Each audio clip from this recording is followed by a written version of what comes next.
Hey guys, welcome back to Shreya Cooking Channel.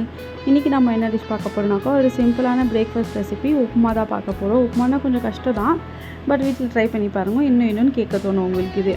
இது பண்ணுறதுக்கு first ஒரு பேனில் ஒரு 2 டேபிள் ஸ்பூன் எண்ணெய் ஊற்றிக்கின்னு கடுகு, கருவேப்பிலை, பச்சை மிளகா, உளுத்தப்பருப்பு, கடலைப்பருப்பு போட்டுட்டு நல்லா மிக்ஸ் பண்ணுவோம். நான் இன்றைக்கி 2 மீடியம் சைஸ் வெங்காயம் எடுத்துருக்கிறேன். வெங்காயம் போட்டுட்டு நல்லா ஃப்ரை பண்ணுவோம். நல்லா கொஞ்சம் வெந்து வந்த உடனே நான் இன்றைக்கி ஒரு பழுத்த தக்காளி போட்டிருக்கிறேன்.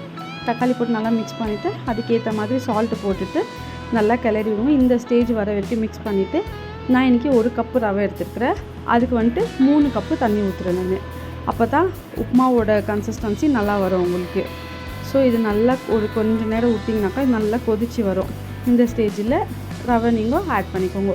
மெதுவாக ஆட் பண்ணுங்க. சிம் வச்சுக்கோங்க. ஸ்டவ் கொஞ்சம் மீடியம் ஃப்ளேமில் வச்சுக்கின்னு நல்லா மெதுவாக நீங்கள் ரவை போட்டுனே மிக்ஸ் பண்ணினே இருந்தீங்கனாக்கா தான் உங்களுக்கு அந்த பதம் வரும். இல்லைனாக்கா கட்டியாக வந்துடும் உங்களுக்கு.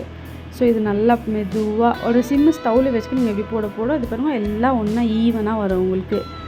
ஸோ 2 நிமிஷம் போல் நீங்கள் இதை நல்லா மிக்ஸ் பண்ணிவிட்டு மூடி போட்டுட்டு வச்சிட்டிங்கனாக்கா நல்லா இந்த மாதிரி வந்த உடனே கொஞ்சோண்டு கொத்தமல்லியை தூவிட்டு இதை நல்லா மிக்ஸ் பண்ணி விட்டிங்கனாக்கா சூப்பராக இருக்கும்.